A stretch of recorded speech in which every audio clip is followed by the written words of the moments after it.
महाराष्ट्र की सियासत में एक बार फिर बड़ा धमाका होने वाला है। बृहन्मुंबई महानगर पालिका यानी बीएमसी चुनाव की आहट के साथ ही उद्धव बालासाहेब ठाकरे की अगुवाई वाली शिवसेना ने ऐसा फैसला लिया है जो पार्टी के भीतर हलचल मचा सकता है। सूत्रों के हवाले से खबर है कि उद्धव ठाकरे की पार्टी अब संगठन में जनरेशन शिफ्ट यानी पीढ़ी परिवर्तन की दिशा में कदम बढ़ा रही है। जानकारी के मुताबिक शिवसेना उद्धव बालासाहेब ठाकरे गुट ने इस बार के बीएमसी चुनाव में 60 साल से ज्यादा उम्र वाले पार्षदों का टिकट काटने की तैयारी कर ली है। इसके बजाय पार्टी युवाओं और नए चेहरों को मैदान में उतारने की रणनीति बना रही है। माना जा रहा है कि उद्धव ठाकरे इस फैसले से शिवसेना में नई ऊर्जा और नया जोश भरना चाहते हैं ताकि मुंबई में पार्टी का आधार और मजबूत हो सके। दर्शकों, आपको बता दें कि अगर यह निर्णय आधिकारिक तौर पर लागू हो गया तो कई पुराने पार्षदों की उम्मीदों पर पानी फिर सकता है। पार्टी के अंदर कई ऐसे नेता हैं जो पिछले 2 या 3 कार्यकाल से लगातार बीएमसी में पार्षद के रूप में सक्रिय रहे हैं। इन नेताओं में से ज्यादातर की उम्र 60 साल से ऊपर है। सूत्र बताते हैं कि उद्धव की नई नीति से इन नेताओं में असंतोष की लहर उठ सकती है।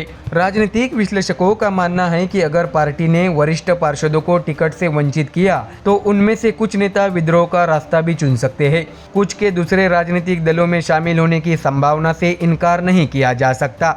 ऐसे में दर्शकों, पार्टी सूत्रों का कहना है कि उद्धव ठाकरे की शिवसेना इस बार के बीएमसी चुनाव में लगभग 70% सीटों पर नए उम्मीदवार उतारने की तैयारी में है।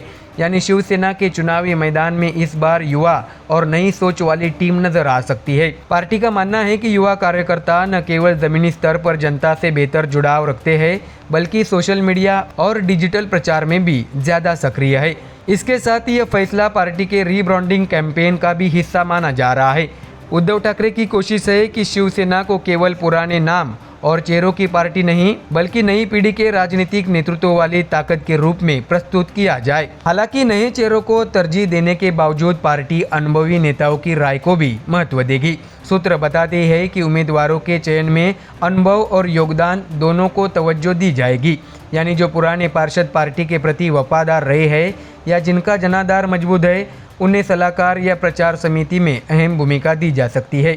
पार्टी का मानना है कि इस संतुलित नीति से न तो युवा कार्यकर्ताओं में उत्साह कम होगा और न ही पुराने नेताओं में उपेक्षा की भावना पनपेगी। ऐसे में दर्शकों, दिलचस्प बात यह है कि उद्धव ठाकरे की पार्टी का यह फैसला ऐसे समय आया है जब महाराष्ट्र नवनिर्माण सेना यानी एमएनएस प्रमुख राज ठाकरे के साथ संभावित गठबंधन को लेकर चर्चाएं जोरों पर है। सूत्रों के अनुसार उद्धव और राज ठाकरे की शिवसेना के नेताओं की कई दौर की संयुक्त बैठकें हो चुकी है जिनमें सीट शेयरिंग और क्षेत्रीय मजबूती पर मंथन हुआ है।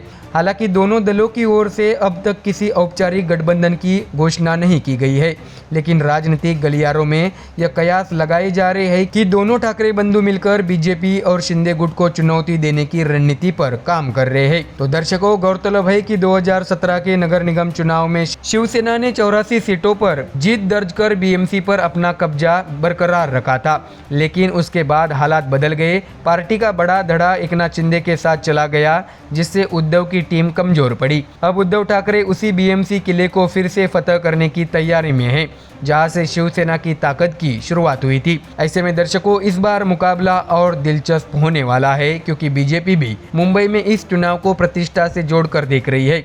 वही उद्धव गुट का मकसद साफ है, बीएमसी में दोबारा भगवा लहराना, लेकिन इस बार नए चेहरों की ताकतों के सहारे। तो वही दर्शकों, आपको ये भी बता दें कि बीएमसी चुनाव सिर्फ एक नगर निकाय का नहीं बल्कि उद्धव ठाकरे की सियासी किस्मत का भी इम्तिहान होगा। नई रणनीति से पार्टी में जोश तो बढ़ सकता है, लेकिन असंतोष भी भड़क सकता है। वरिष्ठ नेताओं की नाराजगी अगर नियंत्रण से बाहर हुई तो यह चुनावी मैदान में पार्टी की एकता पर असर डाल सकता है। फिलहाल उद्धव ठाकरे की निगाहें मुंबई के हर वार्ड और हर गली पर है, जहां शिवसेना का जनाधार मजबूत था और अब नए जोश के साथ उसे फिर से संजीवनी देने की तैयारी चल रही है।